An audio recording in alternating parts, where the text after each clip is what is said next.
You know, I was always focused more on modeling side of the hobby.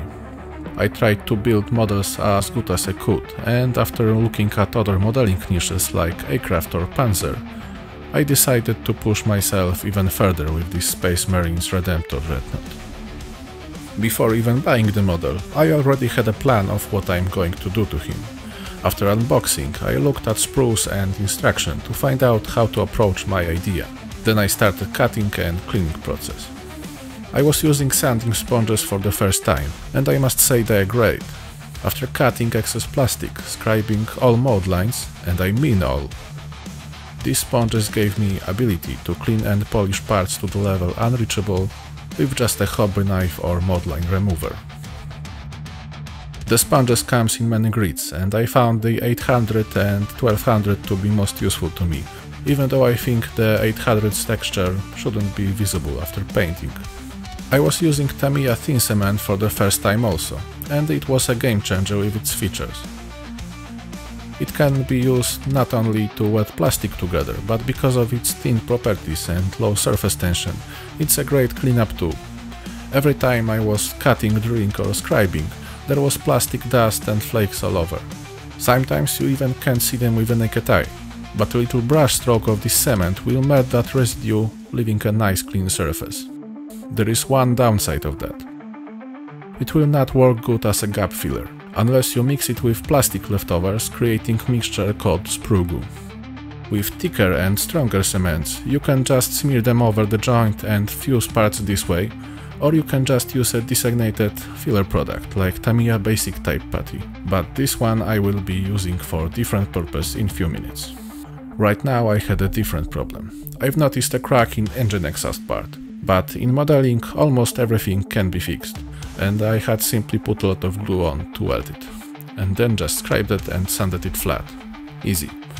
And pointless, because it turned out that this spot is covered with armor part anyway. There was already broken piece right on the sprue though, but these parts were not that important, so it just made assembly process more interesting. I was constantly dry fitting all the parts, and I kept mine pieces separated. Both because I'm going to post the model on diorama later, and also because I want to kit bash some interior with pilot skeleton.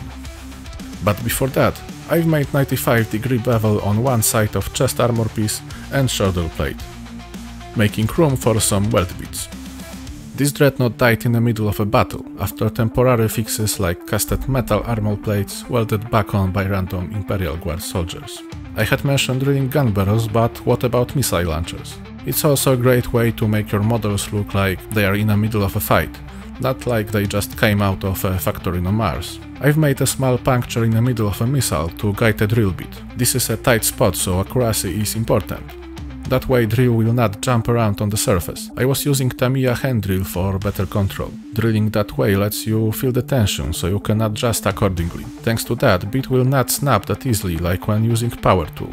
On top of that, in that pin-wise, I can use bits small as 0.2 mm, so it's basically like drilling with a hair.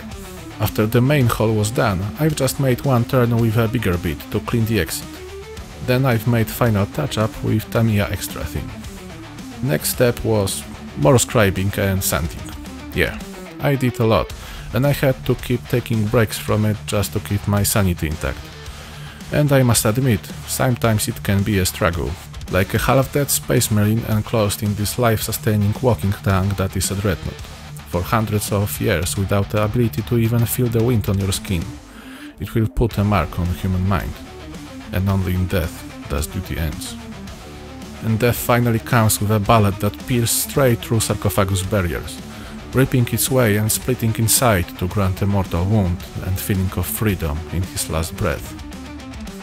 Anyway, remember that filler putty I mentioned before? It can be used to create various textures. I've diluted it with plastic cement and stippled it on the surface. It is drying super fast, so the effect is instant and can be sanded easily.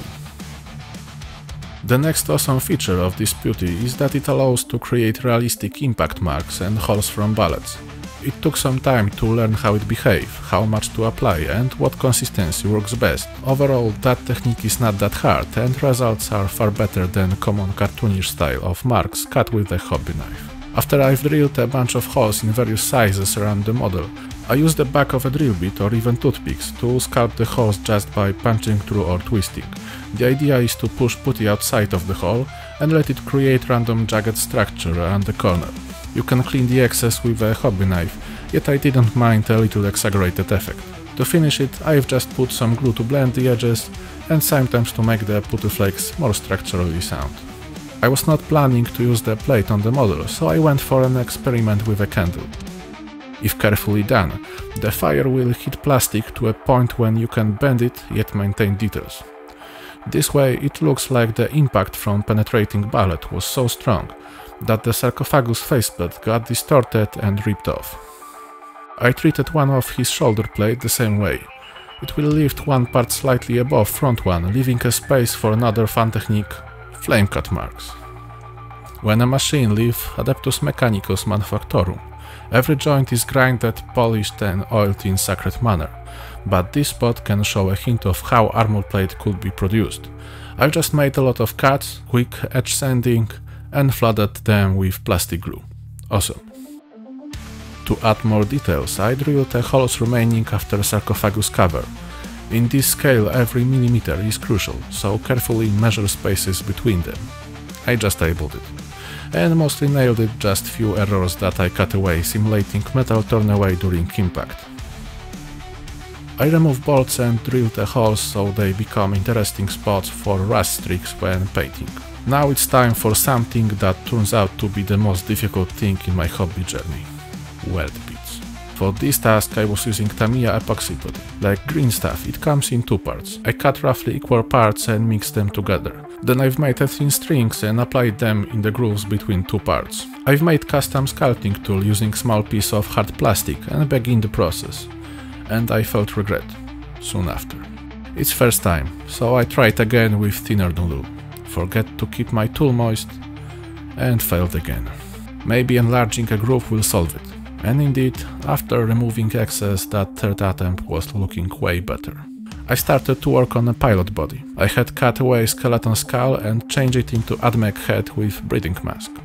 This I think will fit what happens to space marines who are plugged into the mech body, and they can't survive outside without its life support systems. Marines are turned into dreads when they suffer casualties beyond medical capabilities. As long as the brain is functioning properly, they can serve in this life after death state.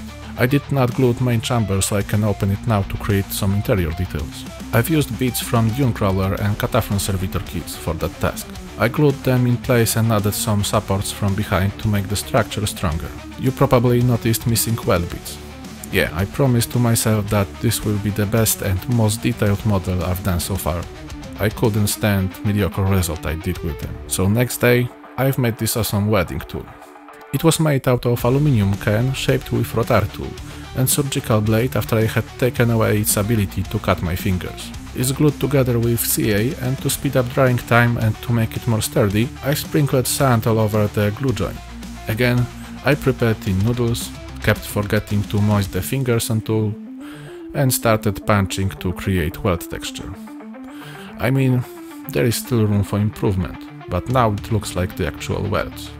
I was inspired by Dark-Tide barber servitors to create this mechanical arm suspending marine body inside the sarcophagus chamber. I've glued it into connect point inside and also to the wall part and some pipe, giving it a 3-point support.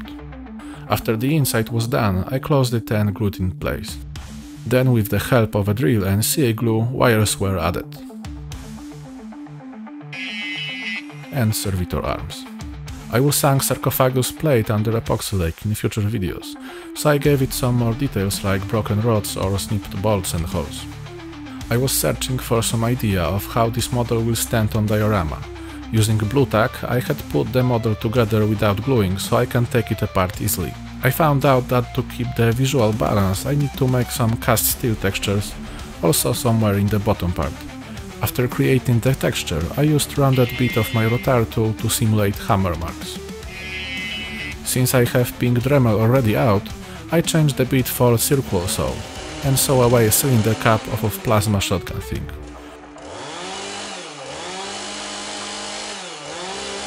Then I drilled a big hole inside, giving illusion of empty space, and I've added cables sticking outside. The cap was knocked off by wandering bullet during a fight. I attach a cap back on the cable and I leave plastic debris left after sewing as a plasma leak remnant. I just melted it with a plastic cement a little. I've made an entry wound inside skeleton after shrapnel that killed a marine. And some undefined underskin electronic structures with wires running through his spine. I will leave his corpse separated for painting, but after I glued wires together and had set his pose on diorama, the assembly process was finally completed. It was super fun to try these techniques that I learned from Panzer and aircraft modelers, like Night Shift, Cold Demons PL and Plasma. I strongly advise you to check different genres of modeling in search for inspirations, and when it comes to getting better in our hobby, don't be discouraged if something don't turn out like it's supposed to. Stay persistent, and after a few tries and errors, you can figure things out. But also don't feel like you have to. These are your models, and you can do whatever you want to them, like killing a dreadnought for example.